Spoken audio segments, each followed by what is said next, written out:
그날 나는 돈보다 더 무서운 것이 눈이라는 걸 처음 알았다. 누군가의 눈빛, 기억의 눈, 그리고 내가 애써 외면해온 나 자신의 눈 후 그 모든 눈들이 한꺼번에 나를 향해 돌아선 듯 했다. 죄송합니다. 제가 이 결제를 늦게 드렸어요. 하루만 더 기다려주세요. 내일 꼭 가져올게요. 내 목소리는 생각보다 침착하게 들렸지만 손끝은 물잔을 든 듯 흔들렸다. 접수대의 투명한 칸막이 너머에서 간호사는 곤란하게 미간을 찌푸렸다. 규정이라고 했다.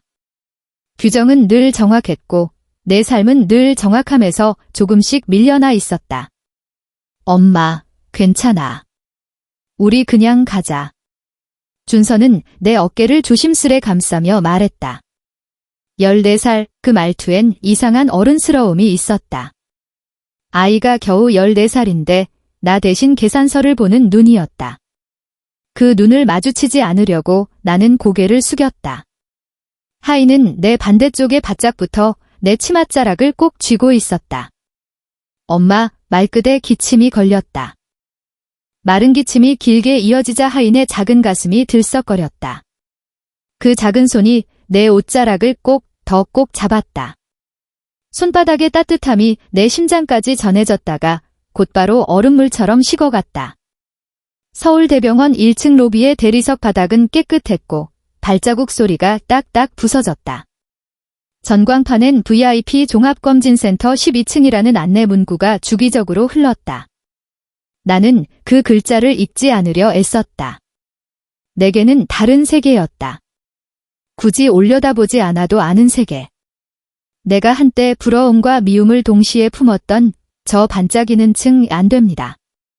미납이 있으셔서 당일 검사 진행이 어려워요. 간호사의 말이 또박또박 떨어졌다. 제발요. 아이가. 오늘만. 죄송합니다. 보호자님. 규정은 차가웠고 내 속은 뜨거웠다. 뜨거운 속이 목구멍을 지나 눈까지 차올랐다. 울면 안 된다고 수없이 다짐해왔다. 울면 숨이 막히고 숨이 막히면 아이들 손이 흔들린다. 나는 하인의 손을 슬그머니 덮었다. 괜찮아. 약만 오늘 좀 타서 가자. 조금만 버티자, 우리 하인. 그때였다. 딱 발소리가 한 번 끊겼다.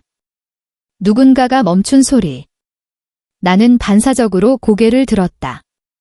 전화기를 떨어뜨린 듯 허공에서 손을 움찔한 남자. 한순간이었는데 그 한순간이 8해를 통째로 데리고 왔다. 김태현. 내 속에서 오래 잠들어 있던 이름이 부서진 유리처럼 번쩍였다. 혀끝이 저리도록 익숙한 이름. 한때 내 모든 계획의 첫 줄에 적혀있던 이름. 지금 여기가 병원인지 대기실인지 세상인지조차 흐려졌다. 그는 나를 보고 있었다. 아니, 정확히 말하면 우리를. 내 옆에 준서와 내 치맛자락을 움켜쥔 하인까지 그가 한 장의 사진을 보듯 훑었다. 그의 입술이 아주 작게 움직였다. 그 작은 움직임의 모양을 나는 알아보았다. 내 이름이었다. 미소. 그가 한때 가장 부드럽게 불러주던, 그러나 마지막에는 서로를 베는 칼끝이 되었던 이름. 엄마, 왜 그래? 준서가 속삭였다. 아니야. 나는 작은 미소를 억지로 만들었다. 웃음이 이렇게 낯선 표정일 줄이야. 8해 전 나는 쉬지 않고 웃었다. 웃지 않으면 앞으로 나아갈 수 없을 것 같아서. 웃음은 내 갑옷이었다. 그런데 지금 웃음은 나를 더 약하게 만들 뿐이었다. 그의 시계가 번쩍였다. 비싼 시계. 그의 구두는 광이 났고 정장은 어깨선부터 딱 맞았다. TV에서나 보던 성공한 사람의 선명한 윤곽. 나는 무심코 내 운동화 끝을 내려다봤다. 밑창이 조금 달아 있었다. 가방 스트랩은 해지고 지퍼 달린 포켓은 오래전 망가졌다. 이 가벼운 해짐들이 내 사는 법을 증명하는 듯 했다. 보호자님, 다음 분 안내드릴게요. 간호사가 내게 종이봉투를 내밀었다. 처방전과 영수증, 그리고 다시 와야 한다는 안내문. 약국은 저쪽 왼편입니다. 네, 감사합니다. 오내 목소리는 여전히 예의 바른 톤을 지켰다. 예의는 가난해도 잃지 않자고 다짐해온 것 중 하나였다. 가난이 우리에게서 많은 것을 가져갔지만 인사만큼은 내가 아이들에게 물려주고 싶은 아주 작은 품격이었다. 엄마, 나 괜찮아. 약 먹고 집에 가서 쉬면 내일은 나을 거야. 준서가 말할 때 그의 말투는 내 아버지를 닮아 있었다. 어른이 되어버린 아이의 말투. 응, 나는 고개를 끄덕였고 그 사이 하인이 내 허리를 끌어안았다. 엄마, 배고파. 응, 조금만. 약 먼저 타고 따뜻한 죽 먹자. 다시 한 걸음 떼는 순간 전광판에서 VIP라는 단어가 또 한 번 흘렀다. 귀가 뜨거워졌다. 나는 생각했다. 성공이란 단어는 왜 늘 위에서 아래로 떨어지는 금빛 비처럼 보일까? 떨어지는 동안 누구의 어깨에 부딪히는지, 누구의 눈에 박히는지 아무도 말해주지 않는다. 우리도 그 빛 속에 서 있었다. 그러나 금빛은커녕 찬비였다. 미소야 아주 낮고 아주 조심스러운 목소리. 나는 그 소리를 등으로 들었다. 척추를 따라 오래된 기억이 올라왔다. 복도 끝에서, 어떤 봄에서, 수많은 약속에서 그가 나를 부르던 그 소리. 나는 돌아보지 않았다. 돌아보면 8해 동안 겨우겨우 쌓아 올린 내 하루가 무너질 것 같았다. 엄마, 준서가 또 물었다. 응, 나는 아이들의 손을 더 꼭 잡았다. 약국 가자. 우리는 접수대를 지나며 자동문을 향해 걸었다. 자동문이 쓱 열릴 때 병원 로비의 공기가 바뀌었다. 문턱 하나가 작은 계절처럼 느껴졌다. 문 안쪽은 유리처럼 차갑고 바깥쪽은 먼지처럼 따뜻했다. 문이 닫히기 전 그의 신발 소리가 한 걸음 다가오는 것이 느껴졌다. 나는 단 한 걸음만 더 내디뎠다. 밖의 바람이 뺨을 스쳤다. 나는 아이들을 안쪽으로 감싸고 벤치로 향했다. 잠깐만 앉자, 숨을 맞추자. 하인이 내 무릎 위에 턱을 얹었다. 얕은 호흡, 알레르기성 비염에서 시작된 감기, 학교에서 가을 소풍 갔다가 바람을 오래 맞았던 날, 그날 밤의 미열들. 내 머릿속은 빠르게 계산했다. 오늘의 약, 내일의 통장 잔액, 집세 마감일, 다음 주 청소 아르바이트 스케줄, 그리고 하인의 용돈 다이어리에 붙어있는 구겨진 별 스티커 하나. 엄마, 그 아저씨 누구야? 준서가 조심스레 물었다. 아이의 눈동자에 병원 유리벽이 반사되어 있었다. 나는 대답 대신 하인의 머리카락을 쓸어내렸다. 아이들의 질문은 늘 정직하고 때로는 잔인하다. 나도 정직하고 싶었다. 그러나 진실은 아이들의 어깨에 너무 무겁게 얹히면 안 된다. 몰라도 돼, 나는 천천히 말했다. 지금은. 그럼에도 나는 알았다. 아이들은 이미 눈치챘다는 걸. 준서의 눈매, 하인의 입꼬리, 거울처럼 닮은 선들이 내게 말했다. 도망칠 수 없는 모양이라고. 엄마의 등 뒤에 숨는 대신 언젠가는 엄마를 마주보고 묻겠다고. 그날이 오기 전까지 나는 버텨야 했다. 하인은 내 품에서 조금 기침하다가 스르르 눈을 감았다. 벤치 옆 자판기에서 따뜻한 생강차를 파는지 잠깐 찾다가 나는 주머니 사정부터 떠올렸다. 동전 몇 개, 카드 한 장. 카드 잔액은 이미 머릿속에서 빨간색이었다. 동전으로는 생강차가 가능할까? 내가 잠깐 일어나려는 순간 병원 자동문이 다시 열리는 소리가 났다. 한미소 씨, 누군가 내 이름을 불렀다. 나는 반사적으로 등을 굳혔다. 간호사의 목소리처럼 또박또박하지 않았고 경비 아저씨의 목소리처럼 낮지도 않았다. 아주 조심스럽고 아주 익숙했다. 나는 천천히 고개를 돌렸다.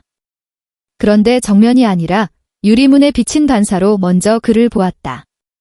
똑바로 마주보면 이 모든 것이 현실이 되어버릴까봐 나는 유리에 그를 먼저 훔쳐보았다. 눈빛이 나를 붙잡았다. 우리가 한때 같은 곳을 바라보던 눈빛. 지금은 서로 다른 계절에 서 있는 눈빛. 미소야, 이번엔 분명했다. 그의 입술이 내 이름을 똑바로 만들었다. 엄마, 준서가 내 옆에서 아주 작게 속삭였다. 나는 그의 손을 꼭 쥐었다. 하인의 숨결이 규칙적으로 오르내렸다. 이 순간 나는 두 개의 시간을 동시에 붙들고 있었다.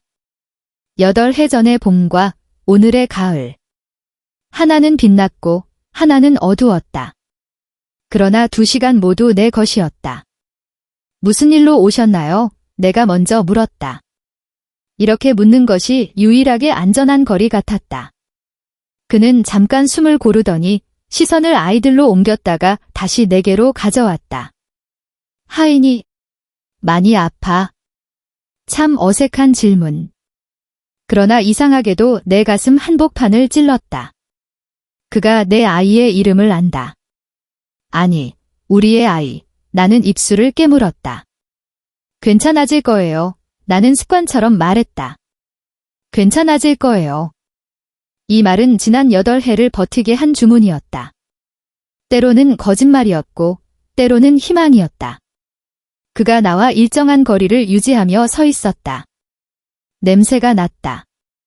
좋은 향수와 세탁된 셔츠의 냄새, 차가운 엘리베이터 공기의 냄새. 나는 한때 그 냄새를 사랑했다.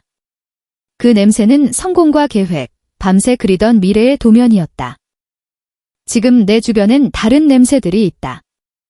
약봉지의 종이 냄새, 하인의 땀 냄새, 준서의 샴푸 냄새, 그리고 나의 피곤한 밤들이 쌓여 만든 냄새. 우리는 서로 다른 냄새의 세계에서 왔다. 미소야, 그가 말을 잇지 못했다. 대신 주머니에서 지갑을 꺼내듯 조심스럽게 무언가를 꺼냈다. 카드. 반짝이는 은색 테두리의 카드. 나는 그 움직임만으로도 그가 무엇을 하려는지 알 수 있었다. 하지마, 나는 의자에서 몸을 일으키며 말했다. 목소리가 생각보다 단단하게 나왔다. 놀란 건 나였다. 지금 여기서 그러지 마. 그는 멈췄다. 그리고 아주 조심스럽게 고개를 끄덕였다. 알겠어. 잠깐의 침묵이 우리 사이를 건넜다. 그 침묵의 다리는 흔들렸고 나는 아이들을 더 꽉 안았다. 벤치의 철제 프레임이 새삼 차갑게 느껴졌다. 손등에 새겨진 작은 상처들이 약하게 쑤셨다. 청소하던 날 깨진 유리컵 조각이 박혔던 자리였다. 내일. 시간 돼. 그가 조심스럽게 물었다. 잠깐 얘기 좀 하자. 미소야. 내일. 나는 달력 속 내일들을 빠르게 넘겨보았다. 아침에는 시장, 낮에는 카페 아르바이트, 저녁에는 아파트 계단 청소, 밤에는 집 근처 작은 서점 정리. 내일의 칸들은 늘 빽빽했다. 그러나 내일이라는 말은 또 다른 무게로 다가왔다. 8해 동안 미뤄온 내일. 모르겠어, 나는 솔직하게 말했다. 하인이 상태 봐서. 그의 눈이 아주 잠깐 흔들렸다가 곧 곧아졌다. 그래. 그럼 내가 내일 이 시간쯤 여기서. 태현 씨, 나는 그의 말을 끊었다. 이름 뒤에 씨가 붙었다. 그 사이의 거리. 우리가 잃은 호칭의 온도. 이 병원은 아이들 병원이에요.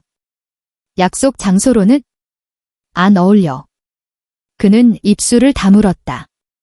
한 박자 쉬고 조용히 고개를 끄덕였다. 미안. 이 짧은 한마디가 내 속에서 오래 굴렀다. 미안은 늦을수록 더 무거워지는 말이다. 때로는 그 무게가 누군가를 다시 부술 수도 있다. 나는 아직 부서지고 싶지 않았다. 엄마, 추워. 하인이 잠결에 중얼거렸다. 나는 내 카디건을 벗어 하인의 어깨를 감쌌다. 천이 얇았다. 그래도 엄마의 체온이 조금은 옮겨가길 바라며. 그가 한 발자국 물러섰다. 그리고 아주 낮은 목소리로 말했다. 미소야, 나 내일 연락할게. 연락. 우리는 서로의 번호조차 없었다. 마지막 날, 나는 번호를 지웠고 그는 내 이름을 지웠다. 8해 동안 연락이라는 단어는 다른 사람들의 것이라고 믿었다. 그는 난처하게 웃었다가 손바닥을 한 번 비비고 어색한 인사를 남긴 채 로비 안쪽으로 돌아섰다. 자동문이 그를 삼켰다. 슥 문이 닫히는 소리와 함께 내 심장도 잠깐 다쳤다. 엄마, 누구야? 준서의 질문이 다시 돌아왔다. 나는 아이의 이마에 머리칼을 넘겨주며 말했다. 나중에 얘기하자. 지금은 약 먼저. 우리는 다시 일어섰다. 약국으로 가는 길, 나는 내 그림자를 밟지 않으려 애썼다. 뒤를 보면 안 된다고 중얼거렸다. 내가 뒤를 돌아볼수록 내일은 더 멀어진다. 아이들의 걸음에 맞춰 내 걸음을 낮추었다. 병원 유리벽에 새 식구의 모습이 겹쳤다. 한때 내 사람이었고 언젠가 다시 셋이 될지도 모르는 모습. 미래는 늘 빈칸이었다. 그때 내 휴대폰이 진동했다. 낯선 번호. 발신자 표시 제한 병원 관련일까? 아르바이트 사장님일까? 학원에서 온 연락일까? 나는 반사적으로 통화 버튼을 눌렀다. 여보세요? 잠깐의 정적. 그리고 낮고 분명한 목소리. 한미소 씨 맞으시죠? 잠깐 만나 뵙고 싶습니다. 아이들 관련해서 드릴 말씀이 있습니다. 공기가 멎었다. 나는 발을 멈췄다. 준서가 나를 올려다보았다. 하인의 숨결이 가벼워졌다. 누구세요? 직접 뵙고 말씀드리죠. 오늘 안에 가능할까요? 전화기 너머의 목소리는 낯설었다. 그러나 이상하게도 아주 익숙한 파문을 만들었다. 조심스러운, 그러나 이미 나를 오래 지켜본 사람의 톤 등줄기를 타고 서늘한 감각이 내려왔다. 나는 무의식적으로 자동문 쪽을 다시 바라보았다. 문은 닫혀 있었고 로비는 분주했다. 그 속에서 나는 일순 고립되었다. 시간을 좀 주세요. 내 목소리가 가늘게 떨렸다. 아이들 약부터 타야 해서. 알겠습니다. 1시간 뒤 병원 맞은편 카페에서 뵙죠. 자리 잡아두겠습니다. 통화가 끊겼다. 화면이 꺼지고 내 얼굴이 검게 비쳤다. 나는 내 눈을 똑바로 보지 못했다. 내 눈은 너무 많은 질문을 쥐고 있었다. 태현, 돈, 병원, 아이들, 그리고 방금 걸려온 전화. 나는 천천히 숨을 들이마시고 내뱉었다. 엄마, 준서가 내 손을 꼭 잡았다. 괜찮아, 나는 말했다. 주문처럼, 습관처럼. 그러나 이번에는 달랐다. 내 목구멍 뒤쪽에서 오래 잠들어 있던 어떤 결심이 작게 뒤척였다. 약국의 번호표 기계 앞에 섰다. 표를 뽑는 순간 나는 알았다. 오늘이 8회의 끝이자 시작이라는 걸 번호표에 적힌 작은 숫자가 깜박였다. 그리고 내 가슴도 아주 작게 깜박였다. 그리고 자동문이 다시 쓱 열렸다. 누구의 발자국인지는 보지 못했다. 다만 나를 향해 오고 있다는 예감만이 아주 또렷하게 피부로 다가왔다. 휴대폰을 내려놓은 뒤에도 손끝이 떨렸다. 숨을 고르려 했지만 폐 안쪽까지 묵직한 돌이 걸린 듯 답답했다. 누군가가 나를 지켜보고 있다는 낯선 예감, 그리고 8해 만에 다시 들은 그의 목소리까지. 하루 만에 내 삶은 너무 많은 균열을 드러내고 있었다. 엄마, 무슨 일이야? 준서가 눈을 찌푸리며 물었다. 아니야, 나는 아이들의 눈을 피하며 고개를 저었다. 약부터 타자. 서둘러야 해. 약국에서 약을 받아 들고 우리는 병원 앞 벤치에 잠시 앉았다. 하인은 기침을 하다가 약을 먹고 겨우 진정되었다. 나는 그녀의 등을 천천히 두드리며 속으로 세었다. 1, 2, 3. 8해 동안 나는 수없이 아이들의 숨을 세었다. 숨이 끊기지 않기를 바라며. 그런데 오늘은 달랐다. 병원 문 앞에서 다시 마주친 그의 눈빛, 그리고 알 수 없는 전화. 모든 게 나를 끌어당기듯 흔들었다. 카페 문을 열었을 때 차가운 에어컨 바람이 내 뺨을 스쳤다. 병원 맞은편, 오래된 간판이 달린 작은 카페. 테이블 몇 개와 낡은 소파가 놓여 있었고 창가에는 누군가 이미 자리를 잡아두고 있었다. 검은 재킷에 단정한 차림, 그러나 어딘가 거칠고 익숙한 분위기. 그는 태현이 아니었다. 내가 모르는 남자였다. 하지만 내 이름을 알고 있었다. 한미소 씨, 그가 먼저 일어섰다. 나는 조심스레 고개를 끄덕였다. 네, 그런데 누구시죠? 그는 주위를 한번 둘러보고 낮은 목소리로 말했다. 저는 사설 조사 쪽에서 일하는 사람입니다. 최근 어떤 분께 의뢰를 받았습니다. 미소 씨와 아이들에 대해서요. 심장이 얼어붙었다. 의뢰. 나와 아이들. 그 말이 차갑게 가슴을 파고들었다. 누구죠? 내 목소리가 떨렸다. 누가 그런 걸? 그는 내 얼굴을 잠시 살피더니 마침내 입을 열었다. 김태현 씨입니다. 순간 숨이 멎는 것 같았다. 의자에 앉아있던 내 몸이 흔들렸다. 손가락이 무릎 위에서 저절로 웅크려졌다. 태현.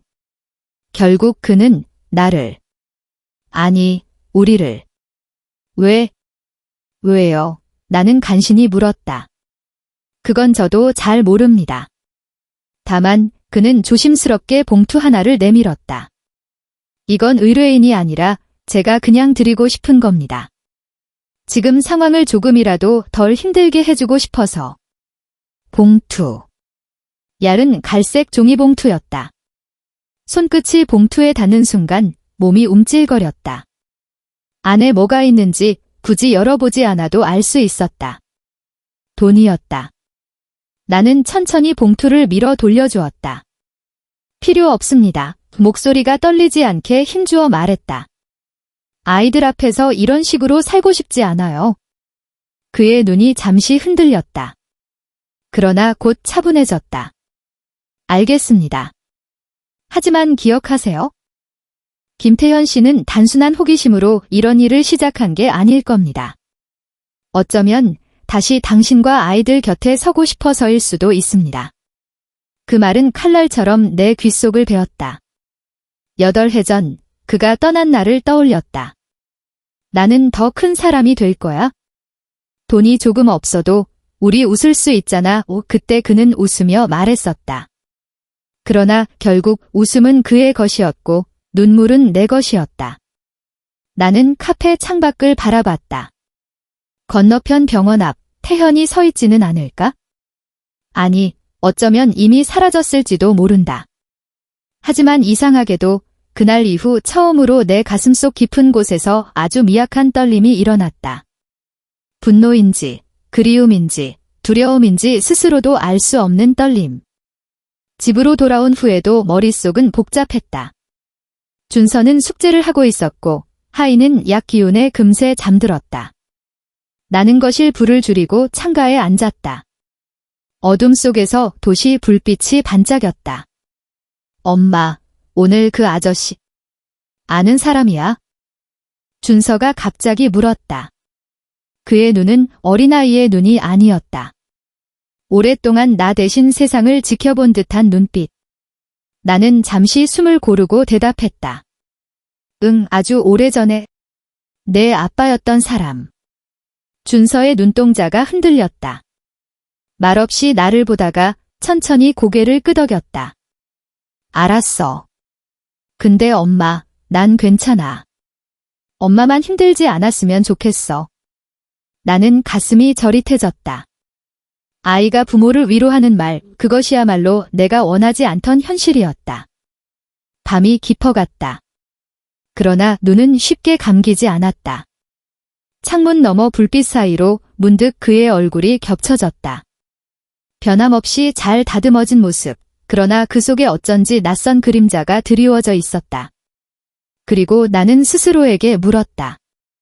만약 그가 정말 돌아온다면 나는 어떻게 해야 할까? 대답은 없었다. 다만 내 안에서 오래 잠들어 있던 시간들이 하나둘씩 깨어나는 소리만 들렸다.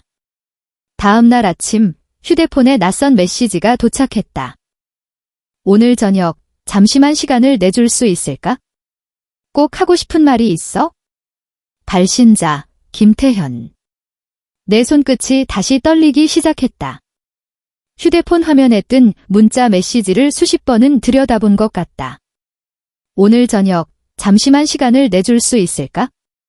꼭 하고 싶은 말이 있어? 김태현. 그 이름이 또렷하게 박혀 있었다. 내 손가락은 답장을 쓰려다 다시 지우고 다시 쓰려야 또 지웠다.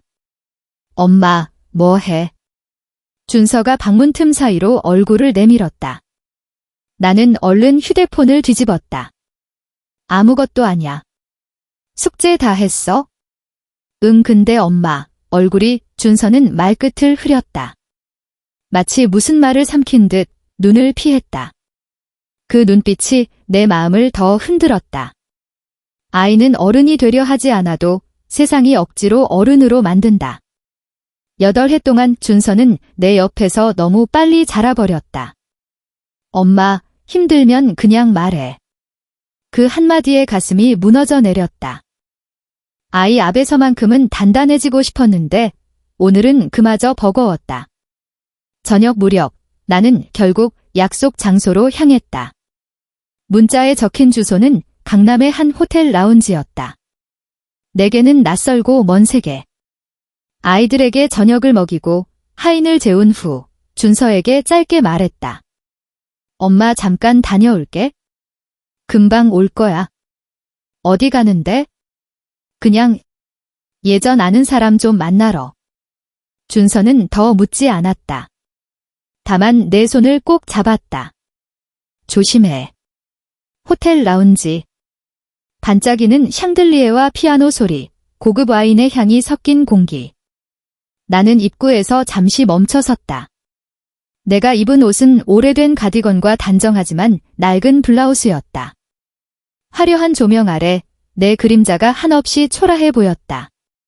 그때 익숙한 목소리가 들렸다. 미소야. 고개를 들자 태현이 있었다. 정장 차림, 여전히 깔끔하게 다듬어진 머리, 손목에는 반짝이는 시계. 그러나 그의 눈빛은 달랐다.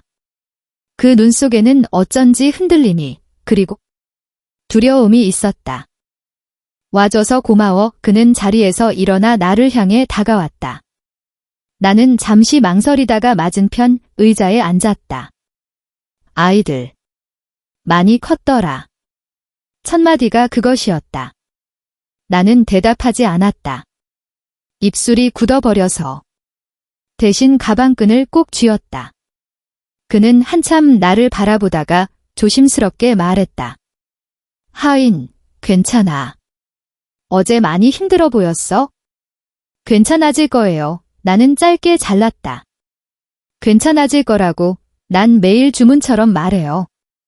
그래야 버티니까. 내 목소리가 높아진 걸 깨닫고 나는 곧 입술을 깨물었다. 라운지 안의 사람들의 시선이 잠시 나를 스쳐 지나갔다. 태현은 아무 말 없이 고개를 숙였다. 잠시 침묵이 흘렀다. 와인잔이 부딪히는 소리, 피아노의 잔잔한 멜로디가 공기를 채웠다. 그러나 내 가슴속은 고요하지 않았다. 8해 동안 눌러왔던 말들이 목구멍까지 차올랐다. 왜 이제 와서 나타난 거예요? 마침내 입을 열었다. 우린 그때 당신을 붙잡을 힘조차 없었어요. 난 아이 둘 데리고 하루하루 버티느라. 그런데 당신은? 내 눈가가 뜨거워졌다. 그러나 울면 안 된다고 또다시 다짐했다. 울음은 아이들 앞에서만 흘려야 한다고. 태현은 천천히 고개를 들었다. 나 바보였어. 성공이 다인 줄 알았어. 더 큰 사람이 되면 언젠가는 다시 당당히 돌아올 수 있을 거라 생각했어. 그런데 그는 깊은 숨을 내쉬었다. 그 과정에서 제일 소중한 걸 잃었다는 걸 이제야 알았어. 그의 말은 내 심장을 때렸지만 동시에 더 깊은 상처를 벌렸다. 당신은 잃었을지 몰라도 나는 잃을 겨를도 없었어. 내 목소리가 떨렸지만 분명했다. 나는 매일 아이들이 배고프지 않게, 아프지 않게 그냥 하루를 무사히 넘기게 만드는 게 전부였어. 나한테는 잃을 여유 따위 없었다고.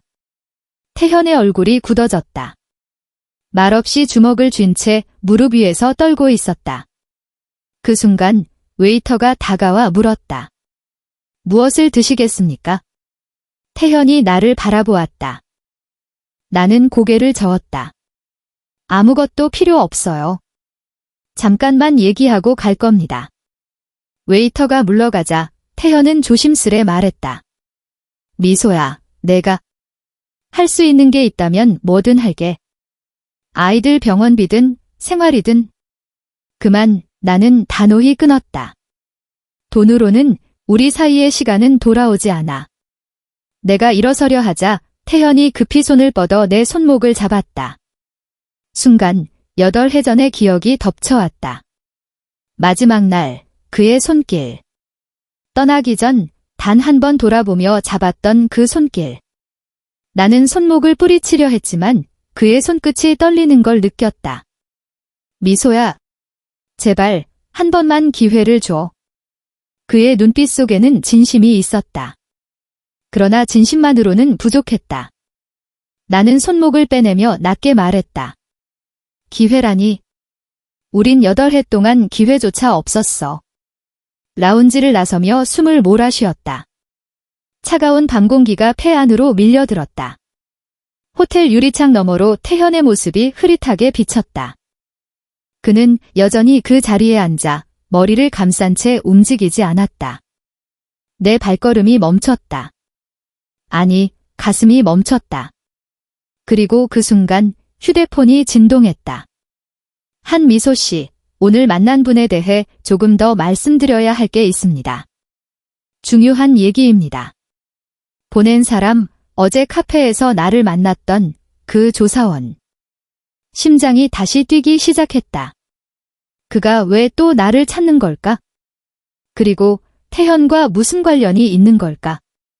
나는 휴대폰을 꽉 쥐고 숨을 삼켰다. 휴대폰 화면에 떠있는 메시지가 눈앞에서 번져 보였다. 오늘 만난 분에 대해 조금 더 말씀드려야 할 게 있습니다. 중요한 얘기입니다. 심장이 요동쳤다. 이제 와서 뭘 더 말해야 한다는 걸까? 태현에 대한 비밀. 아니면 내가 모르는 또 다른 진실. 나는 휴대폰을 손에 쥔 채 한참을 서 있었다. 호텔 라운지의 불빛은 여전히 화려하게 번지고 있었지만 내 속은 깜깜했다.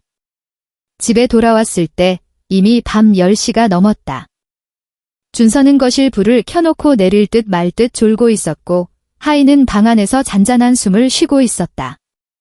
엄마, 다녀왔어? 준서가 눈을 비비며 물었다. 응, 금방 왔다. 나는 미소를 지으려 했지만 얼굴 근육이 굳어 잘 움직이지 않았다. 괜찮아. 얼굴이 좀 하얘. 괜찮아, 오늘 하던 대답이었다. 그러나 내 목소리는 스스로에게조차 설득력이 없었다. 준서는 더 묻지 않았다. 그저 내 옆에 와서 앉아 손을 꼭 잡았다. 작은 손이지만 따뜻했다. 그 온기 덕분에 나는 겨우 숨을 고를 수 있었다. 다음 날, 나는 조사원이 지정한 카페로 나갔다. 전날보다 작은 골목 안쪽의 허름한 카페였다. 간판 불빛조차 희미하게 깜박거렸다. 그는 이미 자리에 앉아 있었다. 전날과 같은 검은 재킷 차림, 그러나 눈빛은 더 날카로워져 있었다. 와주셔서 감사합니다. 그가 낮게 말했다. 나는 조심스럽게 앉았다. 어제 문자, 무슨 의미예요? 그는 주위를 둘러본 뒤 조심스럽게 말을 꺼냈다. 김태현 씨가 왜 지금 다시 나타난 건지 궁금하시죠? 나는 고개를 끄덕였다. 그가 잠시 숨을 고르더니 말했다. 사실 김태현 씨가 몇 달 전 큰 위기를 겪었습니다. 회사 내부에서 배신을 당했고 지금도 일부 언론과 검찰의 수사가 진행 중입니다. 순간 숨이 막혔다. 무슨 수사요? 횡령, 배임, 그리고 비자금 문제. 아직 밝혀지지 않은 부분도 많습니다. 외부에는 성공한 CEO로 포장되어 있지만 내부에서는 지금 거의 전쟁터예요. 내 머리가 멍해졌다. 성공. 그토록 화려하게 보였던 그의 삶이 사실은 무너지고 있었다니. 그래서 나한테 온 건가요? 그는 고개를 저었다. 아닐 수도 있습니다. 정말로 가족을 찾으려는 걸 수도 있죠. 하지만 동시에 방패막이가 필요할 수도 있습니다. 여론이 안 좋아지면 그는 결국 가족을 지키려 돌아왔다는 명분을 세울 수 있으니까요. 그 말은 칼처럼 날카로웠다. 순간 어제 태현이 했던 말들이 머릿속에서 부서졌다. 한 번만 기회를 줘. 할 수 있는 건 뭐든 할게. 그 말 속에 진심이 있었을까? 아니면 계산이 숨어 있었을까? 나는 두 손을 무릎 위에 올려놓고 꼭 쥐었다. 손끝이 차갑게 식어갔다. 그럼 내가 뭘 해야 하죠? 조사원은 나를 똑바로 바라봤다. 저는 사실 의뢰인 편만 드는 사람은 아닙니다. 때로는 의뢰인을 감시하는 게 제 일이기도 해요. 한미소 씨, 스스로를 지키세요.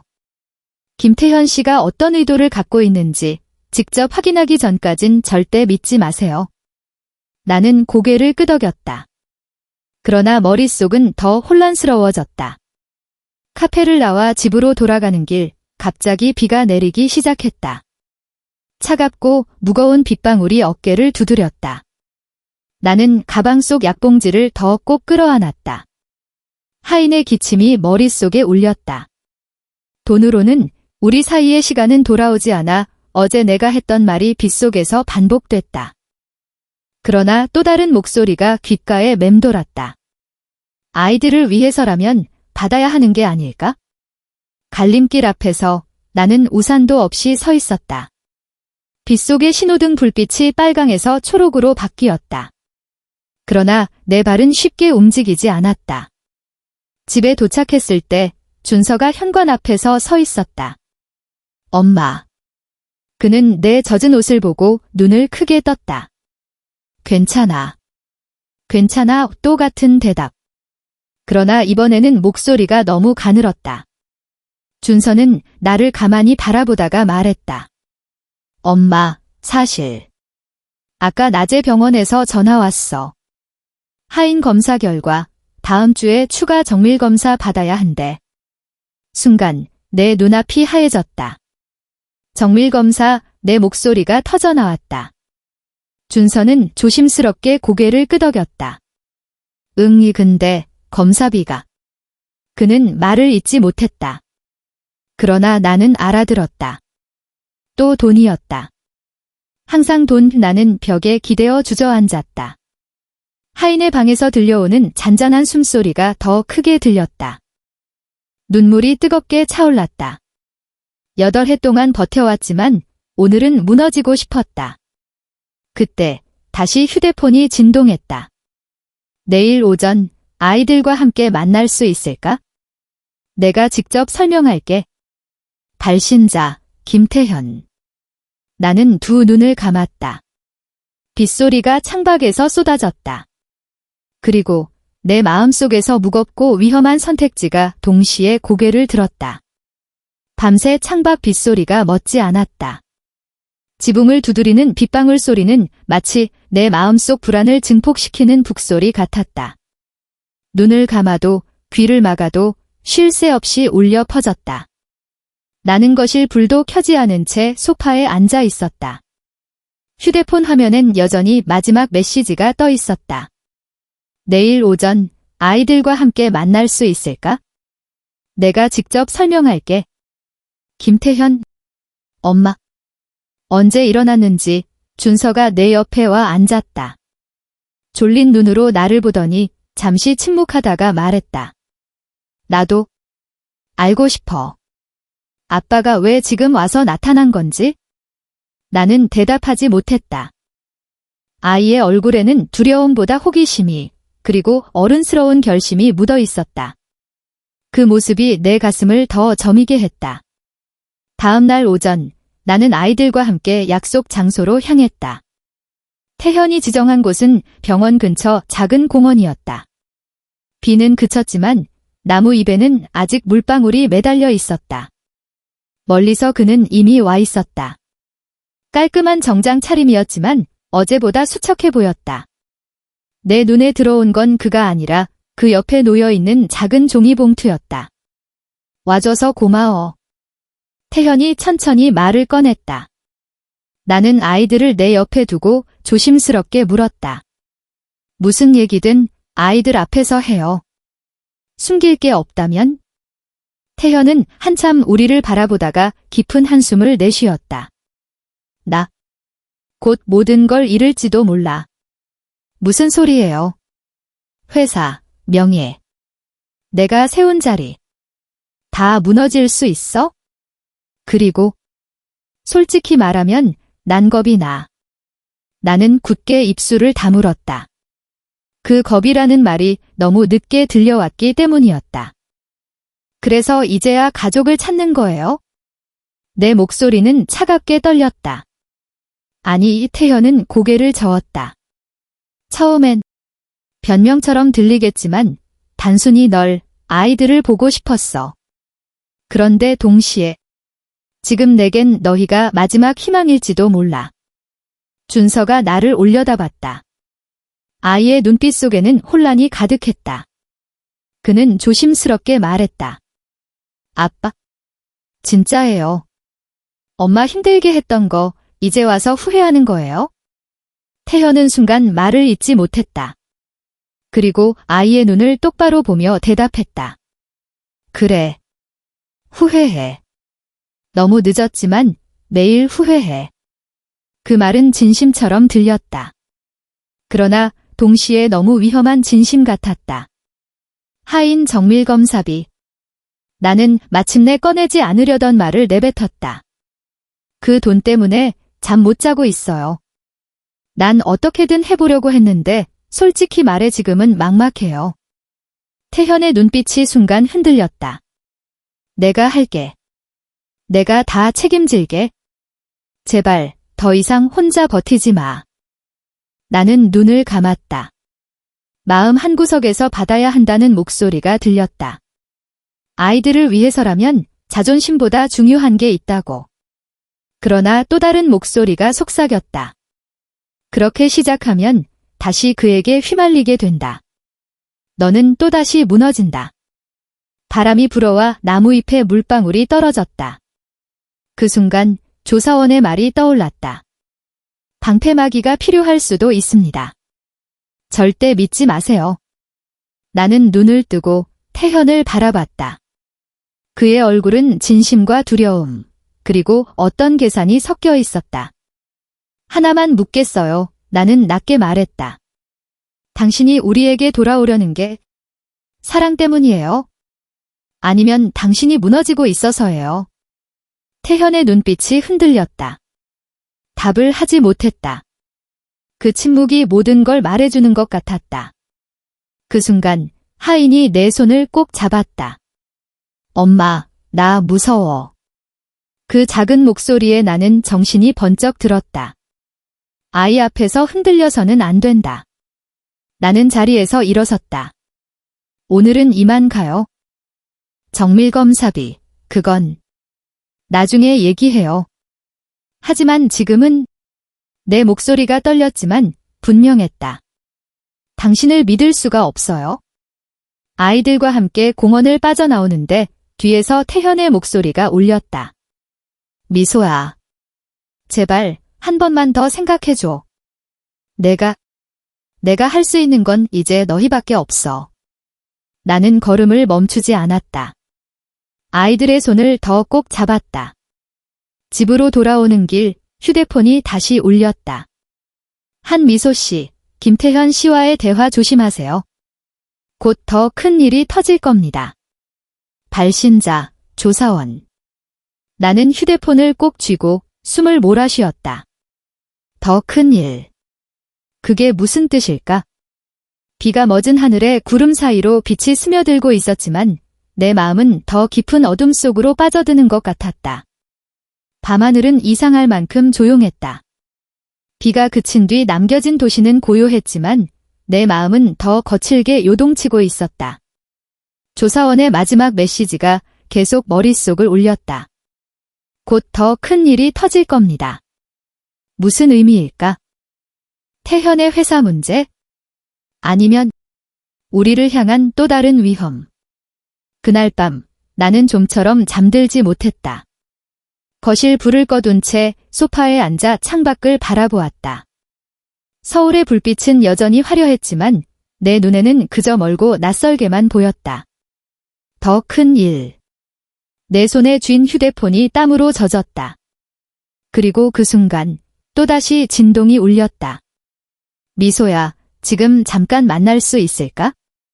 중요한 얘기야. 발신자, 김태현. 나는 한참을 망설이다가 답장을 보내지 않았다. 그러나 새벽 3시가 넘어가도록 휴대폰 불빛은 꺼지지 않았다. 결국 나는 깊은 한숨을 내쉬었다. 엄마. 문틈 사이로 준서가 얼굴을 내밀었다. 안 자고 뭐 해? 나는 억지로 웃었다. 그냥 잠이 안 와서. 엄마, 무서워하지 마, 내가 있잖아. 그 한마디에 눈물이 차올랐다. 아이가 부모를 위로하는 현실. 그것이 내게는 가장 큰 상처였다. 다음 날 아침 병원에서 전화가 왔다. 하인 양 정밀검사 일정이 이번 주 금요일 오전으로 잡혔습니다. 나는 짧게 대답했다. 네, 알겠습니다. 전화를 끊고 나서도 손이 떨렸다. 검사비, 약값, 생활비. 모든 숫자가 머릿속에서 빙빙 돌았다. 그때 문득 떠올랐다. 태현이 내민 종이봉투, 그리고 그의 눈빛. 아이들을 위해서라면 받아야 하는 게 아닐까? 그러나 또 다른 목소리가 속삭였다. 믿는 순간 다시 그에게 휘말린다. 오후, 나는 조사원을 다시 만났다. 좁은 사무실, 창문 틈으로 먼지가 가득한 빗줄기가 들어왔다. 그는 신문을 펼쳐 내 앞에 내밀었다. 일면 기사, 굵은 글씨. 혁신그룹 김태현 대표, 비자금 조성 의혹. 내 심장이 철렁 내려앉았다. 이게 진짜예요. 조사원은 고개를 끄덕였다. 아직 확정은 아니지만 내부 고발자가 이미 자료를 제출했습니다. 곧 더 크게 터질 겁니다. 나는 신문을 바라보며 속으로 중얼거렸다. 그러면 우리를 찾은 건? 네. 조사원이 대신 이어주었다. 순수한 마음일 수도 있지만 동시에 자기 명예를 지키기 위한 명분일 수도 있습니다. 집으로 돌아오니 준서가 내 눈치를 살폈다. 엄마, 무슨 일이야? 오늘 하루 종일 얼굴이 이상해. 나는 아이를 꼭 끌어안았다. 준서야, 엄마가 어떤 선택을 해도 넌 믿어줄 거지? 응, 아이는 단호하게 고개를 끄덕였다. 엄마는 틀리지 않아. 난 알아. 그 말에 가슴이 시큰해졌다. 아이는 아직 어리지만 그 어떤 어른보다도 믿음직스러웠다. 금요일, 하인의 정밀검사 날이 다가왔다. 병원 대기실에서 나는 아이 손을 꼭 잡고 있었다. 그 순간 태현이 나타났다. 내가 같이 있을게. 그의 목소리는 떨렸지만 단단했다. 나는 잠시 눈을 감았다가 아이들을 바라봤다. 그리고 결심했다.